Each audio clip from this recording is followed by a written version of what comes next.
J'ai eu l'occasion de travailler à la radio avec mon prochain invité. C'est quelqu'un qui gagne sa vie avec la performance. C'est quelqu'un qui est incapable de rester assis pendant plusieurs minutes. Il faut qu'il se lève. C'est un gars qui a le sens du spectacle. C'est quelqu'un que j'ai vu performer dans des moments où il n'y avait pas besoin. C'est un artiste, c'est un animateur, c'est un chanteur. C'est un maudit bon gars, c'est Alain Dumas qu'on va retrouver maintenant. Alain Dumas, salut. Allô, Mario. On a l'air fatigué. Ah, non, au contraire, je faisais semblant. Non, je suis dans la portion relax de ce que tu dis que je suis incapable de faire. C'est que je me suis fait vacciner hier pour... je pense que je l'ai fait vite aussi. Fait que c'est ça que je racontais. T'es incapable, hein? T'es vraiment incapable. T'es le roi du cabotin. Alain Dumas, un jour, la radio te quitte, ou tu quittes la radio, je sais pas, on aura l'occasion d'en parler. Et après ça, on te voit sérieux à la télévision de TQS en parlant du gant de Michael Jackson qu'on a retrouvé dans les poches de Barry Manilow. Puis là, on se disait, non, il peut pas faire ça. Pourquoi il fait ça? C'est quoi ce choix-là? Pourquoi il décide de quitter les personnages qu'il a créés? Pourquoi la fin de ce Alain Dumas drôle? Parlons du zoo, parlons de la jungle, parlons de cette aventure où tu t'es défoncé, où tu as travaillé sur des concepts et tout ce que vous touchiez à l'époque devenait de l'art. Est-ce que c'est une partie de chance, c'est une partie de travail? Qu'est-ce que les pourcentages des deux, comment tu vois ça, Alain? OK, je vais tenter de répondre à une de tes 15 questions. Oui, allons-y. Écoute, la première étant, bon, pourquoi avoir quitté ça? Écoute, c'est-à-dire que, et puis je sais que ça fait sourire, hein, parce que quand j'ai quitté Québec, puis j'ai quitté la radio, parce que ça a été un choix que j'ai fait parce que j'avais envie d'aller ailleurs. Mais en même temps, j'ai jamais quitté l'humour parce que j'en fais encore presque à tous les jours, puis ça fait partie de moi. Oui. Ça fait partie de moi, pas au sens où j'ai besoin de faire le comique à la radio pour être bien. Je peux le faire à tout moment. Maintenant, quand j'ai choisi d'aller travailler avec Patricia Paquin, qui voulait absolument qu'on travaille ensemble parce qu'on avait partagé des moments à la télé ensemble, puis notre complicité était là. Mais quand je suis allé travailler à Montréal, ben c'est sûr que ça avait étonné tout le monde. Et ça m'a fait sourire d'ailleurs à Québec, parce que le monde d'ailleurs en province m'avait vu faire de l'humour à la télé, mais cet humour à tous les jours dont on va parler dans quelques instants, parce que c'était la 4e question, cet humour à tous les jours à la radio que l'on faisait, c'est sûr que ça avait alimenté tout le monde de Québec, mais je me rappelle que les gens de Québec dont tu fais partie disaient tous « Oui, mais ça n'a pas de bon sens. Non, ça marche pas son affaire, ça marche pas qu'il fasse ça. » Pourtant, j'ai fait 10 ans à la télé et partout ailleurs, ça a été reconnu. Tu sais, je veux dire, même ça a été extraordinaire. Quand j'ai quitté Flash après 10 ans, ben, je dis, j'ai eu plein de demandes pour faire ce genre de travail-là. C'est-à-dire que il faut faire attention à stigmatiser ou à coller à quelqu'un qu'une image. Moi, je pense que ce qui est important, c'est d'être bien dans ce qu'on fait. Moi, j'ai tenté de le faire tout le temps, puis je comprends qu'on veuille se raccrocher à dire, mais en même temps, il y a aussi le risque, et puis il y a plein de noms comme ça au Québec, de gens qui ont tenu à toujours garder la même étiquette et qui, en bout de ligne, l'ont fait parce que ça marchait. Ils l'ont fait parce qu'ils touchaient de l'or, mais ils l'ont fait aussi au détriment d'une lumière intérieure, d'une envie très forte de dire « Hey, j'ai envie de me réinventer. » Et moi, ça fait partie de ce que je suis foncièrement. Quelqu'un qui veut se réinventer autant que possible. Alors, quand j'ai fait Flash, oui, c'était sérieux, mais j'ai vite tourné la chose, puis les gens le savent, parce que ce pattern-là, ou ce concept très américain d'Entertainment Tonight que l'on avait repris, à un moment donné, j'ai fait non, je vais être sérieux au début, mais après coup, ça va changer. Et puis, bon, maintenant, sur ta 8e question, il y avait la folie que l'on touchait avec la radio. Oui, ça a été extraordinaire, Mario, ça nous a dépassés. Est-ce qu'il y a un facteur chance là-dedans? Je pense qu'il y a un facteur timing qui est important. Puis j'y crois. Ouais. Sauf que si dans le timing, tu n'as pas le talent pour le faire, ça ne marchera pas. Mais le timing est important. Alors oui, ça a été extraordinaire. Quand je reparle à Gilles à l'occasion, on s'est revus avec Michel, et puis on le sait. Puis les gens qui me connaissent de plus récemment, lorsqu'ils ont entendu ces moments-là, ils ont fait comme « Oh boy, il se passe quelque chose entre vous autres. » Oui, tout comme il se passait quelque chose entre Dominique Michel, Denise Filiatro, même si elles avaient des différends, tout comme il s'est passé quelque chose avec Jerry Lewis et Dean Martin, même s'ils avaient des différends. Ouais. Ça ne s'explique pas. Ça fait partie des bonheurs de la vie. Ouais. Est-ce que tu es en train de me dire que à l'époque de la jungle, parce que encore avec le zoo, les trois gars étaient soudés, puis les partenaires, journalistes, sport, machin, étaient des compléments, mais est-ce qu'il y a eu des différends? Vous êtes, à un moment donné, laissé, tu travaillais 2 journées sur 5 et Michel travaillait 2 journées sur 5. Il y a eu un moment où ça devenait incompatible de travailler tous les trois ensemble. Quand tu fais travailler, moi, tu sais, je t'ai dit ça hors d'onde, que je donne des ateliers d'humour. Je donnais un atelier d'humour dans des écoles secondaires, tout ça. Et quand je demande aux jeunes de s'installer, je leur raconte que pendant 15 ans, en fait, parce qu'après Québec, j'ai fait de la radio à Montréal, à C'est quoi, puis à C'est quoi, tout ça. Mais pendant au moins 15 ans, je me suis retrouvé avec une feuille blanche, puis à dire, on va trouver des idées, puis devoir échanger des idées. Cet exercice-là est très difficile, parce qu'à un moment donné, il faut toujours que tu fasses des compromis, puis tout ça, et c'est difficile. Alors, à un moment donné, c'est sûr que ça finit par user. Parle à tous les groupes qui ont eu à travailler ensemble, les légendaires Beatles, n'importe quel groupe ensemble, ils vont te dire que c'est difficile. On avait quand même trouvé une façon pour être capable de s'alléger un peu la tâche en se divisant les journées pour être capable de fonctionner à plein régime. Mais oui, c'est sûr qu'il y a eu des différends, il y en a dans tous les couples. Et vous êtes passé au travers quand même. Comment tu as vécu la fin de la jungle? Comment tu as vécu la fin de cette expérience-là où, à Québec, vous étiez à un très jeune âge, des monuments? Comment tu as vécu la fin de cette aventure-là, Alain? Écoute, c'est-à-dire, il y a 2 façons de répondre à ta question. Comment j'ai vécu quand moi j'ai quitté? Parce que j'ai été un peu, puis j'ai été mal perçu, je pense, à Québec. J'ai une chance qu'il n'y avait pas de réseaux sociaux à l'époque parce que de décider par moi-même de dire je quitte, la population l'acceptait mal. Puis ça, on pourrait y revenir, mais c'est vraiment, je l'ai vécu, j'ai eu des moments angoissants par rapport à ça parce que j'avais l'impression que on ne permettait pas que je quitte ça. Bon, cela dit, ça pour moi, ça a été angoissant, puis encore plus difficile parce que c'est la même chose que j'ai fait avec Flash. Quand c'est toi qui quittes, maudit que c'est dur. Parce que c'est plus dur que si tu te la mets dehors. Tu vas être fâché si tu te la mets dehors, mais si c'est toi qui quittes, tu as l'impression de laisser tomber. Alors, ce n'est pas le cas, mais tu laisses tomber les gens. Non. Donc, quand moi j'ai quitté la jungle, j'ai trouvé ça très difficile. Maintenant, si la question était quand la jungle s'est terminée, parce que ça s'est terminé 2 ans après que je sois partout, quelque chose comme ça, écoute, parce que moi, je voulais que ça fonctionne encore. Je voulais, même si on avait eu des différends, je voulais que ça reste. Écoute, moi, je veux qu'on ait toujours un beau souvenir de ça. Quand Gilles a vécu son drame qui est tombé de son socle à Québec avec ce qui lui est arrivé, tout de suite, j'ai voulu l'appeler. Tout de suite, je lui ai parlé. Tout de suite, je lui ai dit, « Hey, mon gars, si tu as besoin d'aide, quelque chose, je peux t'aider. » Parce qu'en même temps, je savais qu'il n'était pas que ce sur quoi on l'accusait. Je voulais qu'on sache que ce qu'il avait fait, ça avait été important. Ce qu'on avait fait ensemble, c'était important. Bref, tout ça pour dire que quand ça s'est terminé, ça, la jungle, à l'époque, écoute, c'était une autre page, mais ça a été moins difficile que quand moi je suis parti. Parce qu'à un moment donné, moi, j'avais déjà fait l'exercice 2 ans, ou peut-être 1 an et demi avant, à l'effet que, je veux dire, je pense que c'est normal qu'on avance puis qu'on aille ailleurs. Voilà. Est-ce que la sécurité financière faisait en sorte qu'après ton départ de Québec, tu pouvais respirer un peu sans la crainte de pas être capable de mettre du pain puis du beurre pour les enfants? Est-ce que la santé financière a facilité ton départ de Québec? Écoute, c'est certain, mais encore là, il faut savoir comment tu décides. Tu sais, mes enfants, moi, mon garçon a 28 ans, ma fille a 31 ans, et ça fait partie d'un type d'éducation que j'ai fait parce que mes parents m'ont amené à ça, moi, quand j'étais tout jeune. On me disait, c'est important de faire attention, de gérer tes budgets, tu sais jamais combien tu vas faire d'argent. Mes parents n'étaient pas des pigistes, mais on avait ce thinking-là. Et ça, c'est fort important. Alors, c'est pas tant de savoir ce que tu vas avoir. L'important, c'est qu'est-ce que tu as besoin pour fonctionner. Je vis bien aujourd'hui, mais je veux dire, j'ai toujours été vraiment by the book. Ce que je faisais attention pour pas faire de folie.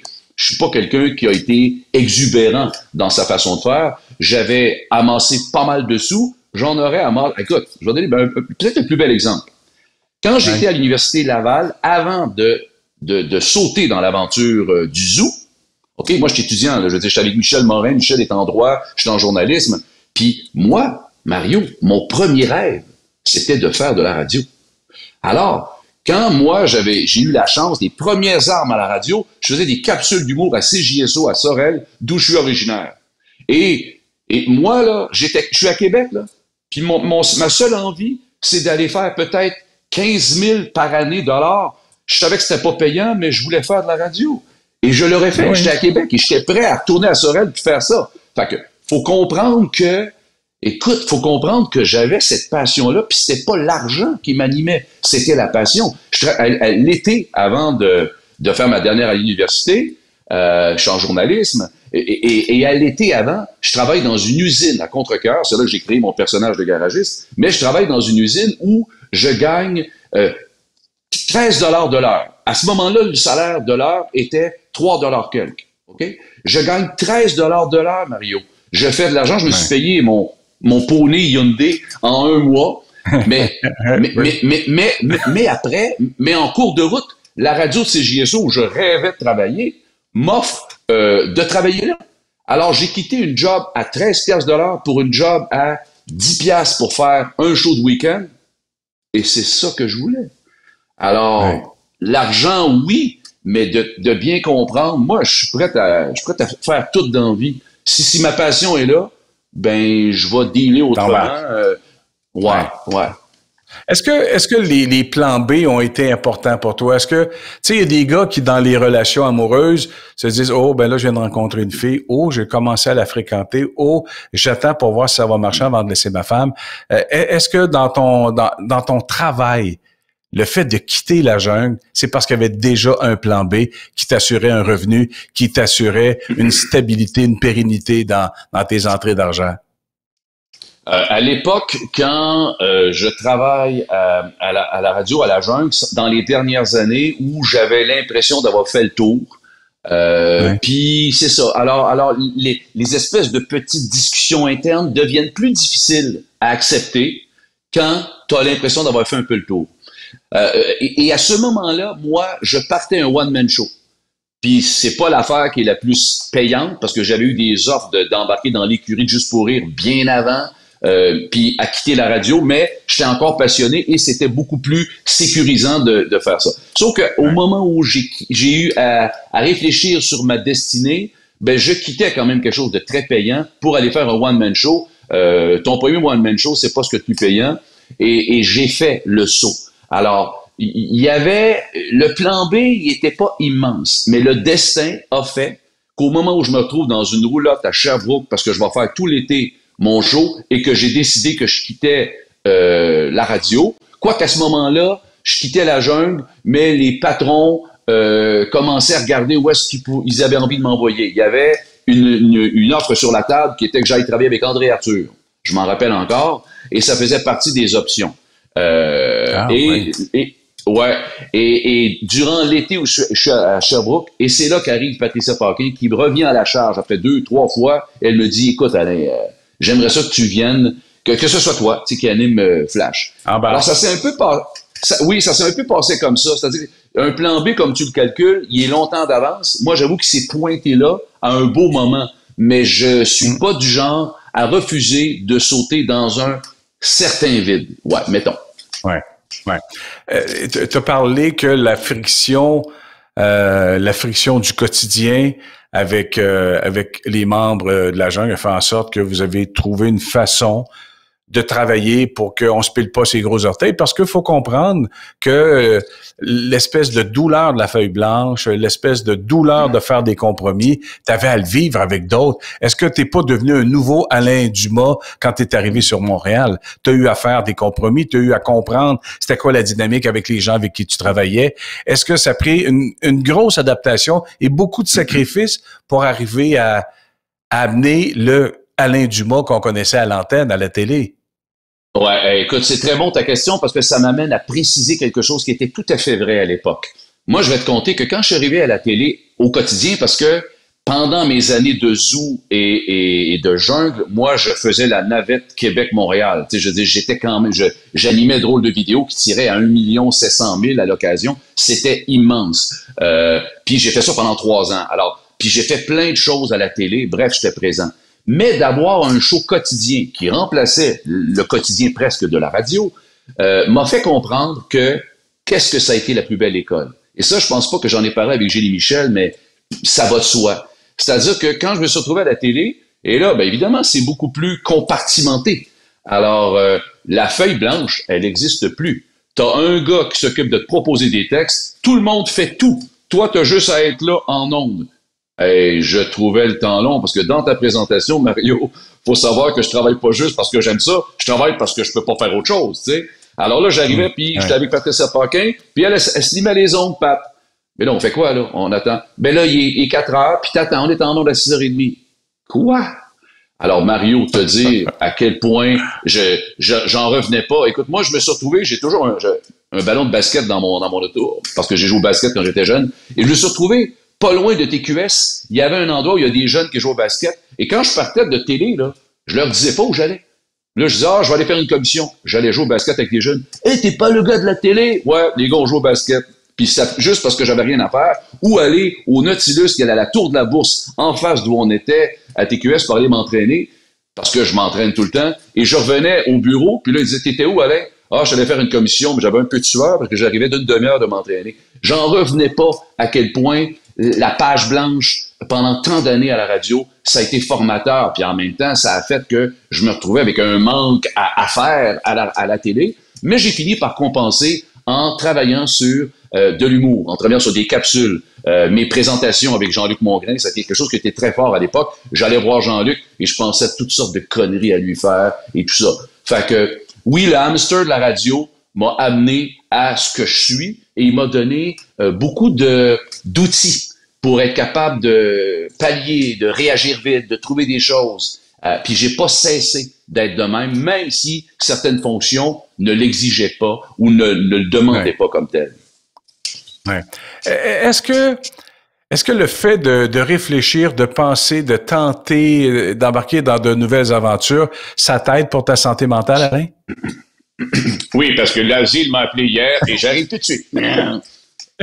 Est-ce que ça m'aide pour ma santé mentale? Tu comprends que dans la vie, là, on tous bien de s'embarquer dans des trucs, ça va nous empêcher de regarder ce qu'il y a dedans de nous, ça va nous empêcher, et c'est pas comme ça pour tout le monde, je te mets pas dans cette case-là, mais à un moment donné, tu fais de l'humour, à un moment donné, tu fais de l'impro, à un moment donné, tu veux être journaliste, à un moment donné, tu es prêt à changer de tarif horaire pour faire ce que t'aimes, mais c'est moins payant. À un moment donné, tu t'en vas présenter des artistes dans un contexte de Entertainment Tonight. Après ça, tu t'embarques dans une aventure où tu présentes du monde qui se pète la gueule à TV, puis à un moment donné, tu décides que tu te déguises en Frank Sinatra. À un moment donné, tu décides que tu vas embarquer dans une aventure. Puis là, on se dit, j'ai l'impression qu'il pense qu'il va mourir bientôt. Il veut tout faire avant de mourir. Lui, il est pas capable. Il a besoin de s'accomplir parce qu'il se dit, la vie, c'est pas si long que ça, finalement. C'est quoi la philosophie derrière tout ça? Ben, d'abord, j'accroche beaucoup à tout faire avant de mourir. Non. Tu sais, c'est sûr que ça nous gagne. C'est sûr que le fait de rien faire, d'être à rien faire, ça, c'est mortel. Moi, je pense pas, Mario, que tu fais un podcast ce matin, nécessairement parce que c'est l'affaire la plus tripante sur la Terre. Je voyais justement Roger Brulotte la semaine passée. Il dit, ça donne quoi des podcasts? Il y a pas personne qui écoute ça. Alors, il y a une forme de vérité dans le fait que tout le monde fait des podcasts et autres. Si ça t'allume, ben, tu le fais. Tu fais pas ça mais tu le fais aussi parce que ça te connecte. Ça te connecte à quelque chose qui c'est vital en quelque part. Alors, moi, je veux dire, c'est sûr que j'aurais pu dire, je vais encore faire drôle de vidéo, puis je vais le faire toute ma vie. Mais moi, puis j'ai eu à choisir, on en est même à Flash, parce que tu sais, c'était la plus belle job de la Terre, avec la belle visibilité. Puis tout le monde m'a dit, t'es complètement fou de lâcher ça. C'est pas parce que je pense que je vais mourir que je veux faire autre chose. C'est parce que j'ai envie de me surprendre moi-même. J'ai envie d'essayer des affaires. Et aussi, je pense que j'ai le talent pour le faire. Puis Indéniable. j'essaie. Tu sais, quand on m'a proposé l'aventure de Sinatra, moi, je réitère que j'aurais pu faire ça avant de faire de l'humour, parce que ça faisait partie de mes cordes. Hein? Je veux dire, j'ai un chum qui m'a écrit avant hier. Un de mes chums m'a écrit avant hier, il dit Alain, il dit, lui, il fait pas des podcasts, il a sa chaîne YouTube. Il dit, je fais des duos, j'ai fait un duo avec Ima, j'ai fait un duo avec l'autre, et je vais faire un duo avec toi. Alors, j'ai dit, parfait, je dis, OK, chose une toune. Et là, c'est sûr, parce que j'ai été guitariste pour mon premier show, qui était les 100 ans de Sinatra. Et, ben, écoute, Francis, il me dit, choisis une toune. C'est sûr que, regarde bien, Mario, m'a dit comment je suis. J'aurais pu choisir de chanter Fly Me to the Moon. J'ai pensé la faire en manouche. Après ça, j'ai fait, non, je m'en vais ailleurs. Alors, la toune que j'ai choisi de faire une toune en français, et je ne la dis pas, mais enfin, je vais la faire bientôt. Puis, j'y suis arrivé, et que tu me connais, Mario, j'ai trouvé des arrangements de guitare super flyés, puis j'ai dit, Francis, écoute, c'est lui là qui me propose. J'ai envoyé ce que j'aimerais comme travail, qu'on fasse ensemble. Il me dit, waouh, j'adore ça. On va le faire. On va le faire. Puis je vais être ailleurs complètement. Mais je pense pas qu'on a à être en fonction de ce que les autres s'attendent de nous. Parce que sinon, on manque le bateau. Mais attends un peu. Alain. Vas-y. Ouais. Quand tu décides de changer de fil de fer, là, parce que ta vie, c'est des fils de fer, t'embarques dans des trucs où il y a peu ou pas de confort au départ. Et là, tu te dis, écoute, je vais travailler, je vais forcer de la face et je vais arriver à établir le standard du chanteur, le standard du présentateur, le standard de l'animateur. Est-ce que avant que ça arrive, tu dis, la famille, meeting, on passe au salon, papa, il y a quelque chose à vous raconter. Est-ce que les enfants, est-ce que ta blonde, est-ce que ces gens-là sont mis au parfum que tu vas embarquer, tu vas retrouver une zone d'inconfort pour un bout de temps? Est-ce que vous me permettez? Est-ce que vous êtes d'accord avec le principe que je lâche tout pour m'en aller là? J'adore ta question, mais avant de répondre sur, par exemple, ce qui est arrivé avec l'aventure de Sinatra, je veux juste te dire que le jour où j'ai quitté Flash, ma fille, que j'allais chercher je sais pas trop où, à Montréal, tout ça, et je suis sur le pont Jacques-Cartier avec elle, et je lui dis, Delphine, je veux juste te dire que je vais annoncer que je vais quitter Flash. Et la panique de ma fille, ben voyons, papa, tu peux pas lâcher ça. Un peu comme tu racontes quand les gens disent, et j'ai fait, hey, toi, tu vas voir qu'on ne doit pas s'accrocher à quelque chose si on a envie de faire d'autres choses. C'est devenu pour moi un défi, ça. OK? Maintenant, ta question, j'ai une superbe image. Quand j'ai décidé d'embarquer dans l'aventure de Sinatra, parce qu'il faut savoir une chose. Quand moi, j'ai pas fait de, je cogne à des portes puis je veux faire ça. Mais j'ai dit dans les dernières années, j'ai dit à un ami pianiste qui est décédé maintenant, d'aider la bonté de Trois-Rivières, j'ai dit, écoute, je te dis ça comme ça, moi j'ai toujours voulu, bon. Et je lui prends un démo d'une chanson que j'avais chantée et je lui envoie ça. Et par un curieux hasard, il est ami d'un producteur avec lequel il y a déjà plein de chanteurs talentueux, extraordinaires. Et il l'envoie un extrait de ma toune de Big Band. Et le gars fait comme, je l'imite. Alors, il dit, moi, je le prends tout de suite. Pardon, j'ai jamais fait ça. Là. Je dis, c'est nouveau, tout. Non, t'as la swing, t'as tout. Et ce gars-là connaît le métier. Si je me fie au monde de Québec, ils m'ont vu faire des clowneries, ils m'écouteront même pas chanter. Ils vont me regarder, ben non, c'est impossible. Mais moi, je me fie pas à l'image, je me fie à la vibe, à ce qu'on filme. Maintenant, quand j'en décide d'embarquer là-dedans, je te donne, t'as 6 mois pour te préparer. Parfait. Et là, j'ai chanté à tous les jours, j'ai pris des cours, j'ai tout fait. Et ma famille, parce que c'est ça ta question, je n'avais pas chanté. Mes enfants ne savaient même pas que je chantais. Okay? Et là, on se reporte en 2015, hein? Et ils m'entendaient chanter dans le sous-sol. Puis les autres, ils disaient, oh, ça n'a pas l'air bon. Oh, c'est pas sûr. Alors, je te jure. Et c'était ce qu'ils se disaient. Alors, le soir où ils sont venus me voir, pas à Repentigny, mais à l'Assomption, OK, lors de mon show, c'était de voir à la fin du show, mes enfants venaient me voir presque émus, et je le raconte, je suis ému presque, dire, waouh, papa, c'était donc bon, tu sais, parce que, pour moi, c'est important de faire comprendre que ce soit dans n'importe quel domaine, faut y aller avec ce qu'on aime. Mon grand-père Dumas me disait ça, faut faire ce qu'on aime. Et moi, je savais que j'avais... Et puis si je m'en vais très loin dans le spectre de, je sais pas, moi j'ai peut-être fait une centaine de représentations, mais me retrouver à plein de villes, aller faire les shows, puis que les gens disent, mais venez me voir après le show. Oh boy, pourquoi vous avez décidé ça tard de même? Ben écoutez, j'ai fait d'autres choses avant. Ouais, mais vous auriez dû vous décider avant. Et ça, j'en ai eu plein. Puis, l'autre affaire, c'est que si j'étais pas bon, là, Stéphane Laforêt, qui s'occupe de la Symphonia de la Nausière, Pourquoi il m'aurait engagé 6 fois à Non. faire des shows Non, c'est clair. avec, je sais pas combien, de 6000 personnes à Repentigny, puis de faire des shows, puis de me faire dire, alors qu'il y a d'autres chanteurs très connus, là, puis sont connus plus que moi dans ce domaine-là, me faire dire après les shows, wow, ça te colle. Ben, moi, je le savais, ça. C'est sûr, Mario, que ça n'a pas toujours été évident. Puis le syndrome de l'imposteur, je l'ai vécu même pendant mes premières années longtemps. Parce que tu sais que même si c'est bon ce que tu fais, il y en a qui te regardent en disant, ouais, puis ça là, lui, c'est quoi le rapport? Ils m'écoutent pas, là. Ils savent pas, ils filent pas. Mais c'est là. Ouais, c'est là que je suis. Puis j'ai pas fini, j'apprends tout le temps. Hein. Ouais. Alain, il y a Evil Knievel qui est là. Puis Alain Dumas, là, qui est là. Cette espèce de façon de dribbler, de surfer avec le danger, j'en connais pas gros qui vivent avec le danger. Pourquoi dans ta vie, le danger est aussi important? Écoute, moi, Mario, je suis obligé de te dire que je comprends ce que tu veux dire. Par contre, j'appelle pas ça comme le danger. Je trouve que c'est fort un peu. Le challenge. L'anti-pantoufle. L'anti-pantoufle. Ah, c'est bon, ça c'est très bon. Alors, l'anti-pantoufle, oui, parce que moi, là, j'ai besoin que ça rebondisse. Hein? Tu as dit dribbler tantôt, j'ai joué au basket jusqu'au collégial. Alors, exactement. J'aime dribbler. J'aime quand ça rebondit. J'aime faire quelque chose, ça me revienne. Alors qu'une pantoufle, tu l'écrasses, ça fait plus. Alors, c'est ça. Moi, je suis pas mal dans ce, j'aime que, et d'ailleurs, je dirais que c'est la même affaire aussi, dans les causes, parce que je suis bénévole depuis 30 ans avec Opération Enfant Soleil. Puis, comme je suis bénévole reconnu, par ben du monde au Québec, avant qu'on se parle tantôt, je suis en train d'enregistrer un message pour une association de bénévoles, parce qu'on me dit, on aimerait ça que tu nous dises un mot.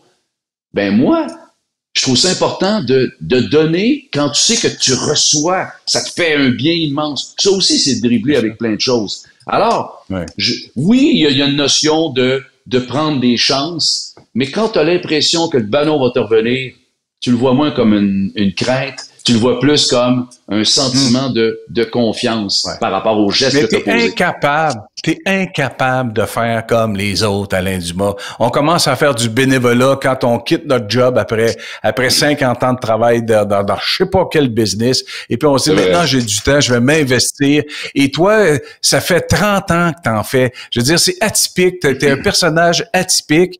Est-ce que c'est dur de vivre avec toi? Est-ce que c'est dur pour les enfants, la blonde, de suivre, de tenter de comprendre qu'est-ce qu'il y a dans le bocal?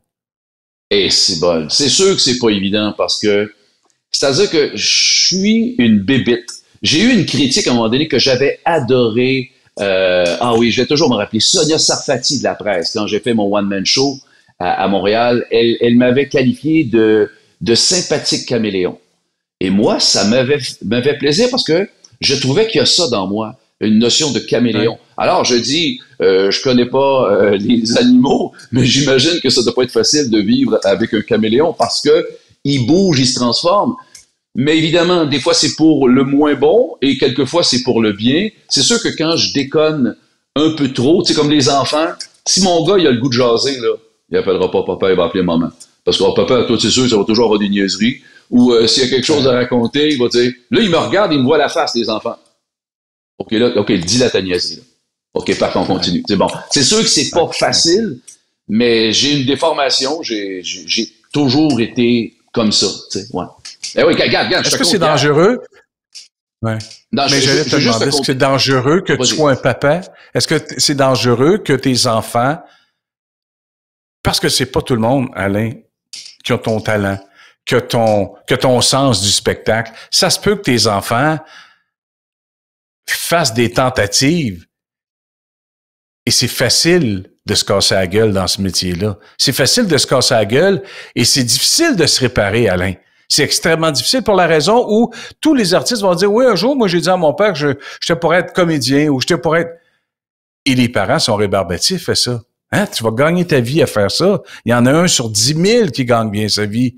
C'est quoi la distance entre ce que t'es comme artiste et la distance et le regard de tes enfants sur peut-être l'éventuel désir de faire ce métier-là? Ah, OK. Écoute, à l'âge qu'ils sont rendus, Mario, c'est terminé. En fait, tu m'as posé la question. Ouais, il n'y a plus de danger, ils sont complètement ailleurs. Puis je dirais même, pour faire un lien avec ce que tu as dit, qu'en me voyant aller, ils font sûrement comme oh boy, on s'en va pas là-dedans, tu sais. Mais non, je veux dire, les enfants sont plus là du tout, tu sais. Non, non, non. Alain, le désir de faire du bien, de s'occuper des enfants, d'être attentif, de faire du millage, d'aller te promener dans plusieurs hôpitaux à travers le Québec. On dit, ça fait du bien aux enfants, mais ça fait du bien aux bonhommes aussi. Ça a changé une partie de toi. C'est impressionnant comment l'empathie, t'es rendu ceinture noire en empathie, Alain. Ouais, c'est ça. J'ai de valeur qu'il n'y ait pas de compétition parce que tu vois, je peux même pas gagner de médaille. Mais écoute, c'est drôle parce que ça, je pense que tu l'as ou tu l'as pas. Ça s'enseigne pas. Moi, j'étais tout petit, tout jeune, et je faisais partie des petits gars qui actifs, puis tu sais, dans les leaders. Tu sais, je fais des conférences dans des ateliers dans des écoles, puis je vois arriver les jeunes comme hier, je fais comme, OK, ça c'était moi, le plus tannant, puis bon, ça. Alors j'étais comme ça, mais j'étais aussi celui qui voyait, mettons, un jeune qui boitait ou qui était désavantagé, puis ça me faisait de quoi? Alors, j'ai pas de mérite, moi, à faire ça, j'ai juste que j'avais ça en moi. Puis ça a été sollicité par la cause des enfants malades, et je craque. Alors, qu'est-ce que tu veux, ça me touche, ça me révolte. Ça sera toujours quelque chose qui va venir m'animer. Et un peu comme je t'ai dit tantôt, je vais où j'ai le feeling de. Et que ce soit pour la cause des enfants malades, que ce soit pour chanter du Sinatra, ou que ce soit pour faire le clown dans un show de variété parce qu'ils ont besoin d'un gars qui va faire Jerry Lewis, tout ça, ça se peut. C'est moi. C'est ça.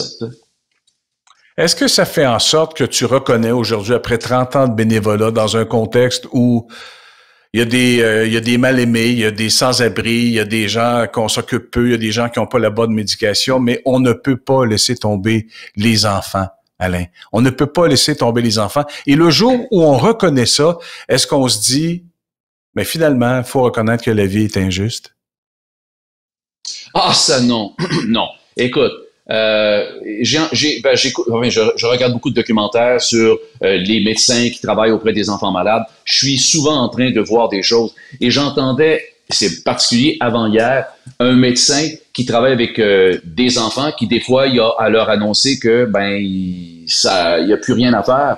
Et le médecin racontait à quel point comment il devait quand même toujours être empathique et il dit le jour où il arrive que tu ne peux plus soigner, tu ne peux plus guérir, tu te dis, je peux encore aider. Et cette phrase-là, c'est la première fois que je la cite depuis que j'ai vu le document. J'ai fait comme, wow. Ça veut dire qu'en quelque part, Mario, il n'y a pas de on peut plus. Il y a toujours quelque chose qu'on peut faire. Puis si on se retrouve dans une situation où, parce que je l'ai vécu, là, tu sais, j'en ai rencontré des enfants, il y en a qui sont partis, j'ai accompagné des enfants jusqu'à la fin ou presque, et j'ai connu ça. Mais je sais qu'il y a toujours quelque chose qu'on peut faire jusqu'à la toute fin, puis même après. Alors, c'est loin d'avoir un abandon ou d'un constat de c'est terminé. Non, parce que ils ont souvent eu, des fois à moindre degré, mais ils ont souvent carburé à l'espoir. Alors, s'ils ont carburé à l'espoir, je pense qu'il faut être capable de rendre hommage à ça et de traduire dans leur vie et dans l'après auprès de leur famille, que l'espoir, ça a permis plein de belles affaires. Est-ce que le fait d'avoir vécu des relations où abruptement il y a des enfants qui ont perdu la vie, ça fait quoi avec le départ de ton père? Parce que ça fait pas longtemps là, que ton papa est décédé. Est-ce qu'on devient plus philosophe? Comment t'as vécu le départ de Papa Dumas? Écoute, c'est-à-dire que c'était quand même, comment je dirais, en fait, c'est spécial parce que tu vis une situation comme ça, mais à partir du moment où tu es une personnalité connue, il y a le fait que tu vis la chose et il y a le fait que ça devient une espèce de boom viral puis ça devient fou. Alors, mes deux sœurs qui sont plus dans l'anonymat que moi, le vivaient. Mais moi, au moment où je me retrouve, parce que j'apprends que mon père n'est pas revenu à la résidence et que je pars de chez moi en Estrie, puis j'arrive à Sorel, près de la résidence, et qu'il y a à peu près 12 chars de la Sûreté du Québec et que c'est un déploiement incroyable et que dans les médias, tout le monde parle de ça puis c'est rendu fou. Quand j'arrive là, c'est pas juste le fils de Jacques Dumas qui est là, c'est aussi Alain Dumas, la personnalité. Et ça aussi, j'ai à dealer avec ça. Alors, pour ce qui est de la portion de dire je perds mon père, je te dis ça parce que ça vient un peu impacter sur l'autre émotion, parce qu'à travers tout ce que je vivais, ben il y avait plein de médias qui voulaient avoir des entrevues, et c'était tous ouais, mais attends, peut-être la résidence n'a pas fait leur travail, et j'avais aussi à protéger l'endroit où vivait mon père, parce qu'il était très bien soigné. Je sais pas si tu comprends. Il y avait cet exercice-là qui était très difficile, parce que je crois que je suis quelqu'un de juste, et puis ça aurait été tellement facile pour moi de profiter de la tribune, puis de blaster, dire on s'occupe pas des... Mais pas du tout, parce que même en quittant Sorel, mon père n'est pas encore retrouvé. Je suis dans mon auto et j'appelle la résidence parce qu'ils sont le monde capote, là, parce que les personnes âgées sont là, puis les polices font le tour pour savoir s'il n'est pas dans une autre chambre. Moi, j'ai appelé la direction, que je connaissais un peu, mais pas tant que ça, pour leur dire, je veux juste vous dire que merci pour le travail que vous avez fait, on n'a pas encore trouvé mon père, mais je veux que vous sachiez que je suis avec vous autres là-dedans. C'est pas grand monde qui aurait fait ça, je le sais, mais je l'ai fait. Ouais. Et la difficulté de faire et ça se termine comment? Ben, ça se termine, bien évidemment, l'histoire, c'est que mon père a été retrouvé dans le Richelieu. Alors, Sorel, bon, le fleuve Saint-Laurent, le Richelieu, tout ça. Et mon père a été retrouvé, il a été retrouvé le lendemain. Alors, ça a été tout, ça a été un petit bout de temps où on a fouillé partout. Écoutez, on ratissait le village, le village de la ville, on ratissait les rues, on ratissait tous les coins, parce que mon père était très actif et il se promenait beaucoup. Et finalement, on l'a retrouvé dans le Richelieu. Alors, il est tombé et, puis bon, évidemment, le coroner, ça a été confirmé que c'est un accident, il est mort d'une noyade. Alors, il se promenait souvent et là, évidemment, il a fait une chute. Bon, évidemment, aussi, au moment où je vous dis ça, tout le monde se dit « Ouais, mais c'est-tu vraiment ça? » Écoute, puis on restera toujours avec une certaine inquiétude ou une certaine, pas une inquiétude, un doute, exact. Puis sinon, pour ce qui est de savoir, est-ce que les enfants malades, parce que c'était ta question, est-ce que ça joue un rôle? Écoute, on finit par se dire, c'est sûr que c'est touchant, là, tu sais. Puis c'est incroyable parce que de perdre son père, c'est atroce. J'avais déjà perdu ma mère, fait que je voyais un peu ce qu'il en était. Mais au même titre que je te disais tantôt qu'il faut être capable de rendre hommage à un enfant qui est parti et qui a vécu d'espoir, je tente de me dire qu'il faut aussi accepter que son père parte et puis que d'être capable de soutirer les belles choses qui ont été faites dans la vie aussi. Alors, c'est un peu de même que je réussis, puis c'est sûr que mon passé, puis mon vécu, puisque ce que je vis avec les enfants malades, ça ne nuit pas, non. Ça permet ce qui est le plus important, de relativiser les choses. Même si c'est dramatique, il y a toujours moyen de relativiser quand même. Ouais. Dans le bassin de mes amis, de mes connaissances, des gens avec qui j'ai travaillé, tu fais partie d'un cercle extrêmement serré de personnes qui est encore avec la même femme depuis comme toujours. Je sais pas si t'es l'homme d'une seule femme, mais je pense que oui. Et ta blonde, je pense que c'est la femme d'un seul homme aussi. Comment on arrive dans un domaine aussi particulier que le domaine artistique où tu es sollicité, où il y a plein de gens qui vont dire, qui te connaissent pas, remarque, mais qui vont dire « Hey, je t'aime, je te trouve bon. » Comment on fait pour rester droit? Je pense que depuis le début qu'on jase ensemble, tu as pu saisir à quel point, je pense, que j'essaie d'aller avec les vraies affaires. Pour moi, c'est ça qui est le plus important. Bon, évidemment, à travers ta question, il y a toute la portion de tentation, de désir et autres. Alors, comme n'importe quel être humain, que ce soit un homme ou une femme, ben c'est sûr que dans la vie, il y a des situations où tu fais comme « Hé, Colin, il me semble qu'il y a quelque chose, il me semble qu'il se passe de quoi? » Mais la question étant toujours d'évaluer, c'est drôle, je te parle de ça comme si je te parlais d'un placement, ben il y a un peu ça. Tu évalues le pour et le contre des choses. Le risque. Le risque, mais aussi la valeur que ça représente Puis, moi, ben c'est ça. Puis, je suis tellement heureux, j'aime tellement ma blonde, c'est tellement elle. C'est elle depuis que je l'ai rencontrée quand elle avait 15 ans, j'avais 16 ans au secondaire, ça a toujours été elle. Puis je veux dire, puis c'est drôle, hein, parce que j'avais eu quelques blondes avant. Puis quand je l'ai rencontrée, j'ai dit, c'est flyé à dire, je sais qu'il y en a plein qui ont dit ça, puis ça n'a pas été ça, mais moi, c'était la femme de ma vie. C'est la bonne. Ouais, c'est la bonne. Ouais, j'avais 16 ans, mais c'était elle. Ouais. Puis c'est ça. T'sais, encore une fois, est-ce que c'est la chance, le timing? Peut-être, je sais pas. Et tu n'as jamais eu la tentation de tester le marché, c'est ça que j'entends. J'aurais aimé ça là, qu'il y ait un rire. Parce que les gens qui te connaissent, là, Alain, c'est tellement grisant d'entendre ce rire un peu sans dessin et qui est comme le rire du... Oui, bon, c'est ça. Oui. Le rire du trop-plein, Alain. Le rire du trop-plein. Le rire de... C'est ridicule ce que je te dis, mais j'embarque. Je vais te trouver une réponse. Ce rire-là, je l'attends depuis 40 minutes, 50 secondes et je suis pas arrivé à le trouver. Mais c'est aussi ta personnalité, Alain. Exact, mais je vais quand même finir pareil puis te dire que oui, c'est tentant tout le temps. Tu dis, ça pourrait être tentant de... Puis tu réalises au fur et à mesure que tu t'es connecté à tes vraies émotions, que tu as fait le bon choix avec celle avec qui tu es, tu sais. Fait que non, j'ai pas de doute là-dessus. J'ai pas de doute là-dessus. C'est sûr qu'elle est avantagée parce que moi, j'ai toutes sortes de chapeaux. Hein? Oh, boy, une minute, t'aimes pas être avec un clown, mais être avec un gars sérieux. Ouais. Mais c'est particulier parce que dans le métier que j'ai fait, que tu fais, il y a une séquence où la seule place où ça peut mal aller, c'est à la maison. Parce qu'avec la popularité qu'on a obtenue, ben ça va bien avec le serveur, ça va bien avec les gens qui nous reconnaissent, ça va bien avec le capital de sympathie qu'on a développé avec les gens de notre patelin, avec les gens de la ville où on vit. Puis les seules places où ça peut être difficile, où il peut y avoir des accrochages, c'est à la maison. Oui. T'es-tu d'accord avec moi? Oui, c'est sûr.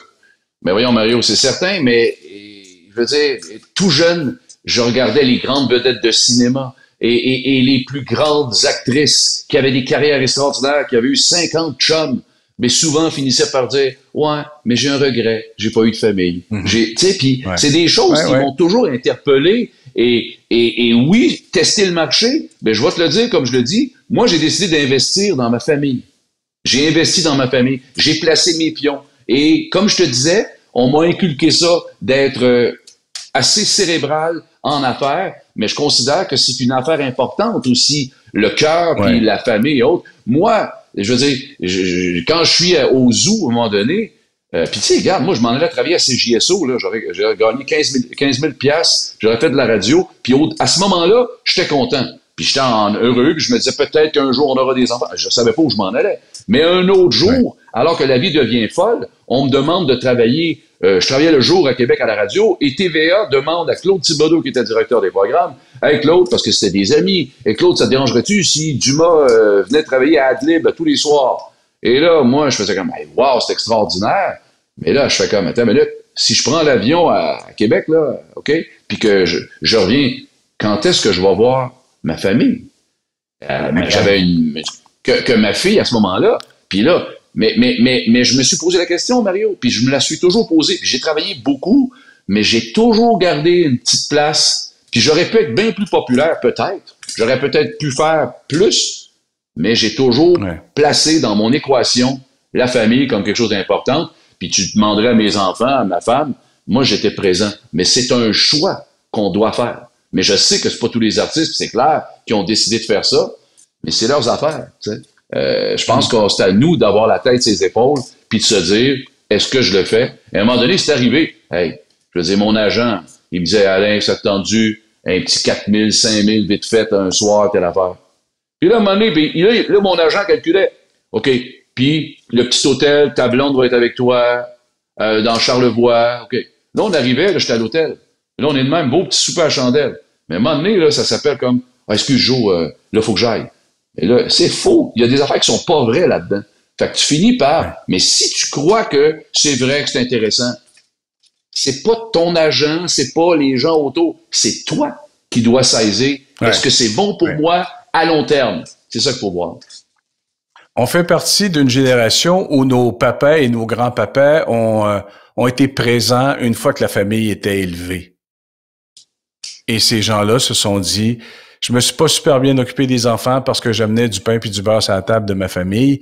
Maintenant, j'ai du temps. Et la responsabilité d'éduquer, je l'ai pas. C'est formidable d'être grand-papa. Et depuis quelques mois, Alain Dumas s'appelle Pépère Dumas. T'es rendu grand-papa, Alain. C'est quoi ta responsabilité maintenant en tant que grand-papa? Alors, les couches, la nourriture, le biberon. Non, écoute, ma responsabilité, c'est d'être présent. Ah, écoute, c'est trop drôle, ça. Parce que moi, je le vois tous les jours, OK? J'ai la chance, ma fille reste pas loin. Je le vois à tous les jours, le petit Raphaël. Et hier, ma fille part avec ma blonde, puis ils vont faire des commissions. Pendant que ma fille fait des commissions, ma blonde reste avec le bébé. Tu vois, genre, on est vraiment proches. Et quand ils s'en viennent, Raphaël fait une crise. Alors moi, je suis en train de travailler sur quelque chose. Boum! L'image. Ah! Et je pose même pas de questions. Allô, Raphaël? C'est grand-papa. Et là, essayer d'aller chercher un rictus du petit. Fait que ma responsabilité, moi, c'est de tenter de le faire rire. Et puis c'est pas tant le mot que responsabilité, que c'est la même chose qu'avec ma propre famille. C'est d'être capable de dire, est-ce que je garde le lien? Est-ce que je l'entretiens? Ouais. Puis c'est ce que je suis en train de faire. Est-ce que le désir d'Alain Dumas de faire rire, d'entertainer, de divertir est plus important que s'occuper d'Alain Dumas? Nous revenons dans quelques instants. Écoute, c'est une bonne question. C'est assez embêtant. T'aurais voulu que je rie. Ça aurait pu être le moment. Mais je vais quand même tenter d'y répondre. Une cigarette au préalable. Ce que je dirais, c'est que oui, c'est sûr que je peux un peu m'oublier par ce besoin de faire des affaires, mais une bonne bouteille de vin et un bon repas aident un peu à calmer le tout.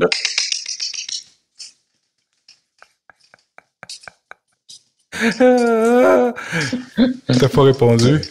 T'as pas répondu. Non. Mais tu m'as donné le délai, alors d'ici 2 semaines, tu recevras par la poste une réponse bien détaillée. Sais-tu quoi, Alain? Une technique de gars, c'est quand on a une question qui demande réflexion, la majorité des gars vont faire « Hein? » pour permettre de répondre. Tu comprends? Alors toi, c'est une autre vision, c'est une nouvelle façon, mais ça reste la même chose. Que je réponds Alain, pas non plus, c'est ça. Non, c'est ça. Alain, est-ce que je parle à un gars heureux? Très heureux. La pandémie, ça l'affecte pas Alain Dumas? Oui, jusqu'à hier, lorsque j'ai eu mon vaccin d'AstraZeneca. Voyez le show AstraZeneca live. Oui, c'est fait. Et alors, écoute, j'attends de voir si j'ai une fibrite, mais normalement, je suis correct là pour l'instant. Non, écoute, est-ce que ça m'affecte? Oui, ça m'affecte, sérieusement. Là, je suis dans une bonne passe. Tu me demandes si je suis heureux. Mais je suis passé par des moments, et je vais encore passer par des moments difficiles, parce qu'il y a des shows que je devais faire, que ça fait 4 fois qu'ils sont remis. Il y a plein de moments où j'ai eu des angoisses. Je dis, ben voyons, ça n'a pas de bon sens. Là, il y a un show qui est prévu au Saguenay le 8 mai, mais de toute évidence, il n'y aura pas lieu. Ensuite, j'ai le Capitole le 15 juin. Est-ce que ça va avoir lieu? J'en ai cet été de prévu. On calcule que... Mais en même temps, Mario, je regarde autour de moi, je vois cette espèce de résilience dans laquelle on en va. Oui, mais ce que je veux voir, ce que je regarde, c'est la désolation de tout le monde. Puis quand je vois qu'il y en a qui virent fous puis qui cassent tout, ça me calme. Je fais comme, OK, là, je vais arrêter de m'en faire trop, parce que si je m'en fais, puis que tout le monde s'en fait, puis qu'on donne une vibe comme quoi on s'en fait tout le monde, on s'aide pas personne. Alors, c'est l'exercice que je fais pour ne pas trop m'en faire avec ça. Et l'une des plus belles solutions, c'est le bénévolat que je fais, et je suis presque à tous les jours avec Opération Enfants Soleil parce qu'on est en train de préparer le Téléthon et je suis toujours en contact avec des enfants ou des familles qui, eux, cette espèce de résilience-là à laquelle on fait allusion au Québec actuellement, ben il y en a qui la vivent depuis 6, 7, peut-être 10 ans. Alors moi, je fais comme, OK, si moi je me plains autant, c'est parce que je manque un peu de respect pour ceux qui le vivent tout le temps parce que eux autres, ils le vivent pas à peu près. Je sais que c'est pas, ça fait pas que je vais être heureux instantanément, mais ça reste quand même une porte de sortie pour me sortir d'une torpeur quand je file down. Tiens. Alain, depuis le début de mes podcasts vidéo, tu as été le plus facile à interviewer. Tu as des affaires à raconter, tu es capable de mettre les bons mots sur les émotions. Et encore une fois, je suis obligé de compléter le podcast en disant Mario Grenier aime Alain Dumas. Je te remercie, mon chum. Puis on se dit à bientôt. Et fais-moi un petit rire niaiseux juste pour finir.